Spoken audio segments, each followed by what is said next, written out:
আপনার মোবাইলের অনেক বয়স হয়ে গেছে, স্টোরেজ ফুল হয়ে গেছে, এখন কাজ করতে গেলে বারবার হ্যাং করছে, যা খুবই যন্ত্রণাদায়ক। সিদ্ধান্ত নিয়েই ফেলেছেন যে এই ফোনটি আর ব্যবহার করা যাবে না, এখন নতুন ফোন কিনতে হবে। আজকের ভিডিওতে আমি এমন কিছু টিপস দিব যা ফলো করে আপনার এই পুরনো ফোনটাকে করে তুলতে পারবেন সুপার ফাস্ট, অনেকটা নতুন ফোনের স্বাদ পাবেন। তাহলে চলুন ধাপে ধাপে বিস্তারিত জেনে নেওয়া যাক।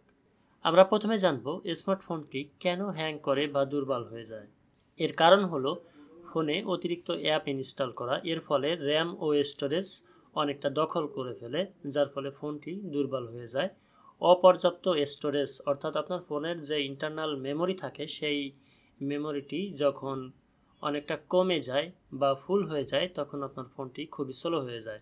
পুরনো হার্ডওয়্যার অর্থাৎ প্রসেসর বা র্যাম এগুলো কম শক্তিশালী হলেও ফোনটি হ্যাং হয়ে যায়। অ্যাপস এর ব্যাকগ্রাউন্ড প্রসেস, একসাথে অনেক অ্যাপ চললে আপনার ফোনটি স্লো হয়ে যায়।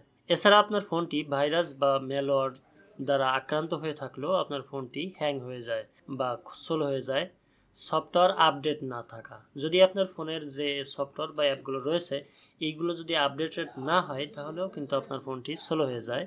ওভারহিটিং বা আপনার ফোনটি যদি গরম হয়ে যায়, তাহলেও কিন্তু আপনার ফোনের পারফরমেন্স কমে যায়। অনেক ক্যাশ জমে যাওয়া, আপনার ফোনের বিভিন্ন অ্যাপে অনেক ক্যাশ জমে যায়, এগুলো যদি আপনি নিয়মিত ক্লিয়ার না করেন, সেক্ষেত্রেও কিন্তু আপনার ফোনটি স্লো হয়ে যায় বা বারবার হ্যাং করে। এছাড়া আপনার ফোনের বয়স বেশি হয়ে গেলে বিভিন্ন অ্যাপে অনেক ক্যাশ ফাইল জমে যায়, এগুলো দিন দিন আপনার ফোনটিকে দুর্বল করে ফেলে। এমত অবস্থায় ফোনটি চালাতে হলে আপনাকে নিয়মিত কিছু কাজ করতে হবে, সেইগুলোই এখন আমরা জানব। অপ্রয়োজনীয় অ্যাপসগুলো আনইনস্টল করে দিতে হবে এবং স্টোরেজ ফাঁকা করতে হবে, নিয়মিত ক্যাশ ক্লিয়ার করতে হবে এবং আপনার ফোনটাকে সবসময় আপডেট রাখতে হবে। অর্থাৎ আপনি যে অ্যাপসগুলো ব্যবহার করেন এইগুলো সবসময় আপডেটেড হতে হবে, কারণ আপডেট অ্যাপ ব্যবহার না করলে অনেক সময় আপনার ফোনটি খুবই স্লো হয়ে যায়। তাহলে আমাদের করণীয় কি? প্রথমত আপনার ফোনের স্টোরেজে চলে যান, ফাইলস অপশনে। এখানে গিয়ে দেখুন কোথায় কতটা জায়গা খেয়েছে।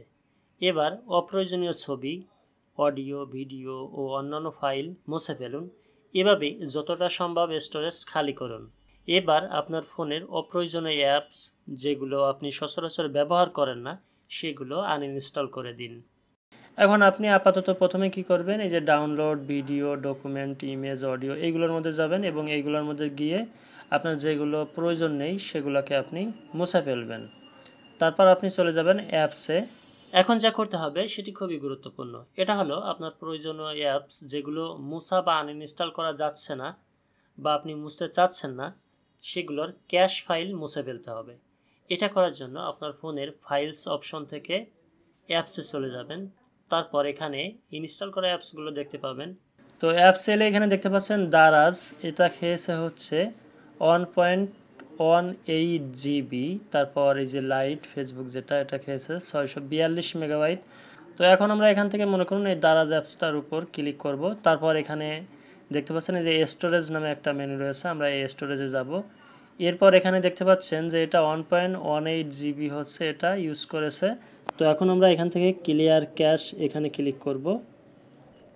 তাহলে এটা কিন্তু 1.11 জিবি ইউজ হয়েছে এবং বাকিটা কিন্তু মুছে গেছে।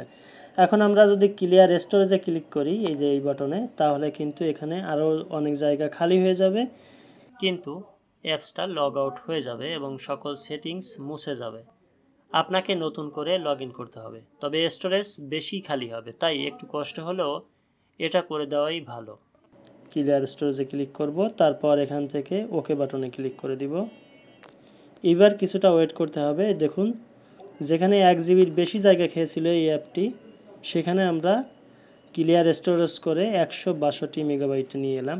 এইবার ব্যাকে গিয়ে একইভাবে যে সকল অ্যাপস বেশি জায়গা খেয়েছে সেগুলোর ক্যাশ ক্লিয়ার করে দেন, তাহলে আপনার ফোনের স্টোরেজ অনেকটা খালি হয়ে যাবে এবং ফোনটিও আগের থেকে বেশি ফাস্ট হবে, ব্যবহার করেও অনেক মজা পাবেন। তো এই অপশনটাতে আপনি আরও একভাবে আসতে পারেন, সেটা হচ্ছে যে কোনো একটি অ্যাপের উপর এভাবে চেপে রাখবেন, তারপর এই যে বাঁ পাশে যেটা দেখতে পাচ্ছেন অ্যাপ ইনফো, এই আইকনে যাবেন। এখানে এলেও কিন্তু আমরা এই যে এখানে চলে আসতে পারি। তারপর এখান থেকে স্টোরেজ, যে ক্লিয়ার ক্যাশ, এটা ক্লিক করে আমরা অনেক স্টোরেজ খালি করে ফেলতে পারি।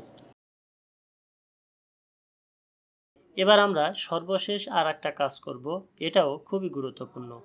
আর এটা হলো আপনার ফোনের সকল অ্যাপস আপডেট করতে হবে। যখন আপনি আপডেট অ্যাপ ব্যবহার করবেন তখন আপনার ফোনটি আগের তুলনায় বেশি ফাস্ট কাজ করবে। অ্যাপসগুলো আপডেট করতে আপনার ফোনের প্লে স্টোরে চলে যান। লগ ইন করা না থাকলে লগ ইন করে নেবেন, সম্ভবত লগ ইন করা থাকবে। প্লে স্টোরে ঢুকে ডান পাশে উপরে আপনার জিমেইলের লোগোটা দেখতে পাবেন, এই লোগোর উপরে ক্লিক করুন। এরপর ম্যানেজ অ্যাপস অ্যান্ড ডিভাইসে ক্লিক করুন। উপরে ওভারভিউ ট্যাব সিলেক্ট থাকবে। এরপর নিচে আপডেট অল এবং সি ডিটেলস অপশন দেখতে পাবেন, এখান থেকে আপডেট অল বাটনে ক্লিক করুন। তাহলে সকল অ্যাপগুলো আপডেট হতে শুরু করবে। এই সময়ে অবশ্যই আপনার ফোনের ডাটা কানেকশন অন রাখবেন বা ওয়াইফাইয়ের সাথে সংযুক্ত থাকবেন। কিছুক্ষণ ওয়েট করুন, আপনার ফোনের সবগুলো অ্যাপস আপডেট হয়ে যাবে। ব্যাস, আপনার কাজ শেষ। এখন দেখুন আপনার ফোনটি আগের তুলনায় অনেক ভালো কাজ করছে। এই কাজটি আপনাকে মাঝে মাঝে করতে হবে। আর সবসময় ফোনের ইন্টারনাল স্টোরেজ ফাঁকা রাখতে চেষ্টা করবেন, তাহলে আপনার ফোনটাও আগের তুলনায় ভালো কাজ করবে। বন্ধুরা, এই ছিল আজকের ভিডিও। ভালো লাগলে লাইক দিবেন। প্রশ্ন থাকলে বা পরবর্তীতে কোন বিষয়ে ভিডিও চান সেটা কমেন্ট করে জানাবেন। আর চ্যানেলে নতুন হয়ে থাকলে সাবস্ক্রাইব করে অল নোটিফিকেশন অন করে রাখুন। দেখা হবে পরবর্তী ভিডিওতে। সে পর্যন্ত সবাই সুস্থ থাকুন, সুন্দর থাকুন আর লাইট হাউস চেঞ্জ করে সাথেই থাকুন। খোদা হাফেজ।